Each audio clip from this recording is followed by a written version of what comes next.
नमस्कार, मैं योगी वैभव मेरे YouTube channel divine yoga with Vaibhav में आप लोगों का हार्दिक स्वागत करता हूं। साथियों, आप सभी लोग कैसे हैं? मैं उम्मीद करता हूं आप सभी लोग अच्छे होंगे। साथियों, सिटिंग पोस्चर की सीरीज़ में आज मैं आपको सिखाने वाला हूं अर्ध पद्मासन और पद्मासन। ये दोनों आसन हमें कैसे करने हैं, इनके करने से क्या लाभ होते हैं और किन लोगों को ये आसन नहीं करने चाहिए।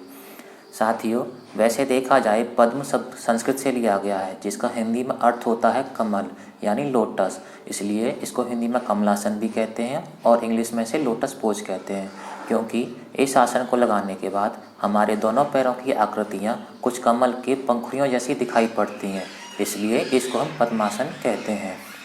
तो सबसे पहले मैं आपको सिखाऊंगा अर्ध पद्मासन कैसे करना चाहिए। सबसे पहले आप अपने दोनों पैरों को सामने की ओर फैला लीजिए। फिर अब अपने राइट लेग को मोड़कर राइट फुट को लेफ़्ट थाई के ऊपर रख लीजिए और लेफ़्ट लेग को मोड़कर लेफ़्ट फुट को राइट नी के नीचे इस तरह से रख लीजिए। आप अपने दोनों हाथों को अपने घुटनों के ऊपर रख सकते हैं या फिर आप सिंपली चिन्ह मुद्रा बनाकर भी बैठ सकते हैं। यही साथियों अर्ध पद्मासन है। आइए अब मैं आपको सिखाता हूँ पद्मासन कैसे करते हैं। तो अगेन सबसे पहले आप अपने दोनों पैरों को सामने की ओर फैला लीजिए। अब राइट लेग को मोड़कर राइट फुट को लेफ़्ट थाई के ऊपर रख लीजिए। अब लेफ़्ट लेग को मोड़कर लेफ़्ट फुट को राइट थाई के ऊपर रख लीजिए इस तरह से। अगेन आप अपने दोनों हाथों को अपने घुटनों के ऊपर रख सकते हैं या फिर आप सिंपली चिन्ह मुद्रा लगाकर भी बैठ सकते हैं। यही साथियों पद्मासन। अब जिन लोगों को इस आसन का अभ्यास नहीं है या फिर जो लोग इस आसन के अभ्यास की शुरुआत करते हैं, तो शुरू में उन लोगों को दिक्कतें होती हैं। उनके थाइस मसल्स में, उनके पैरों में पेन होता है, दर्द होता है। तो आज मैं आपको सिखाऊंगा एक ट्रिक, जिस ट्रिक की प्रैक्टिस की वजह से आप इस आसन को कुछ ही दिनों में आसानी से लगाकर बैठ सकते हैं। तो चलिए सीखते हैं वो ट्रिक क्या है। सबसे पहले आप अपने दोनों पैरों को सामने की ओर फैला लीजिए। अब राइट लेग को मोड़कर राइट फुट को लेफ़्ट थाई के ऊपर रख लीजिए।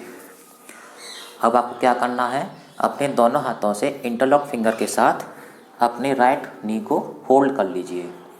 फिर इनहेल करते हुए आपको राइट नी को अपने छाती की ओर लेके आना है और एक्सहेल करते हुए वापस ज़मीन की ओर ले जाना है। Like inhale up, exhale down, inhale up, exhale down, inhale up, exhale down। Same इसी तरह से आप ये प्रैक्टिस दूसरे लेग के साथ भी कर सकते हैं। लेफ्ट लेग को मोड़कर लेफ्ट फुट को राइट थाई के ऊपर रख लीजिए। In the same way left नी को होल्ड कर लीजिए अपने दोनों हाथों से इंटरलॉक फिंगर के साथ। इनहेल करते हुए ऊपर लाइए और एक्सहेल करते हुए जमीन की ओर वापस ले जाइए। इनहेल अप,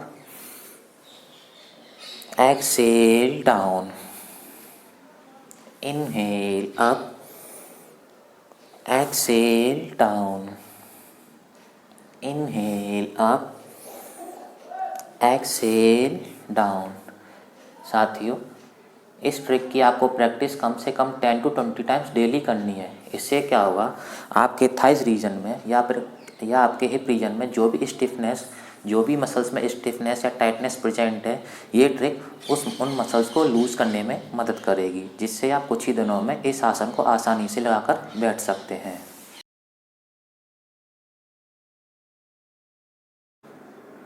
आइए अब जानते हैं इन दोनों आसनों के क्या लाभ हैं। साथियों, वैसे देखा जाए इन दोनों आसनों के अनेकों लाभ हैं। जैसे इन आसनों के अभ्यास से हमारे कमर की रीढ़ की हड्डी सीधी बनी रहती है, जिससे वह मजबूत भी रहती है। रीढ़ की हड्डी से रिलेटेड हमें कोई भी समस्या फिर नहीं होगी। अगला साथियों, प्राणायाम करने के लिए यह आसन सबसे बेस्ट है, सबसे उत्तम माना गया है, क्योंकि इस आसन के नियमित अभ्यास से हमारे फेफड़ों को, हमारे लंग्स को एक्सपेंड होने में मदद मिलती है। तो जब भी हम इनहेल करते हैं या अंदर सांस लेते हैं, तो मैक्सिमम अमाउंट में ऑक्सीजन हमारे फेफड़ों के अंदर जाती है। आगे चल के वही ऑक्सीजन हमारे ब्लड में घुल जाती है। इससे साथियों क्या होता है, ऑक्सीजन की कमी के कारण हमें कोई भी समस्या या बीमारी नहीं होगी। अगला साथियों, जिन लोगों को कब्ज की समस्या रहती है या फिर जिनकी पाचन शक्ति अच्छी नहीं रहती, वे लोग इस आसन का नियमित अभ्यास करें, क्योंकि इस आसन के नियमित अभ्यास से उनकी पाचन शक्ति दुरुस्त रहती है, जिससे उनको कब्ज की समस्या नहीं होगी। अगला साथियों, या इस आसन के अभ्यास से हमारे कमर के नीचे जितने भी बॉडी ऑर्गन्स प्रेजेंट हैं उनमें ब्लड सर्कुलेशन अच्छा बना रहता है, जिससे उस एंड में मौजूद वहाँ की नाड़ियाँ व नसें शुद्ध रहती हैं। अगला साथियों, इस आसन के नियमित अभ्यास से हमारे चेहरे पर रौनक आती है, पर निखार आता है। अगला साथियों, इस आसन के अभ्यास से हमारी एकाग्रता भी बढ़ती है। जो लोग इस आसन का अभ्यास नियमित करते हैं वे लोग इस आसन में ध्यान लगाकर भी बैठ सकते हैं। अगला साथियों, वैसे देखा जाए यह आसन सबसे बेस्ट है, क्योंकि इस आसन के नियमित अभ्यास से हमारा शरीर निर्विकार, निर्दोष व निरोग रहता है।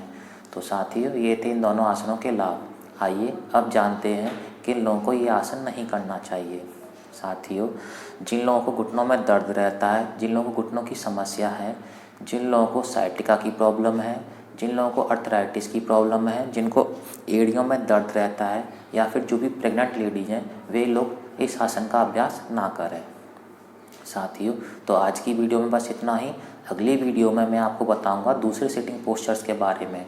तब तक आप मेरे चैनल से जुड़े रहिए। आप मेरे चैनल को सब्सक्राइब कीजिए, लाइक कीजिए, कमेंट कीजिए और दूसरे लोगों तक शेयर कीजिए।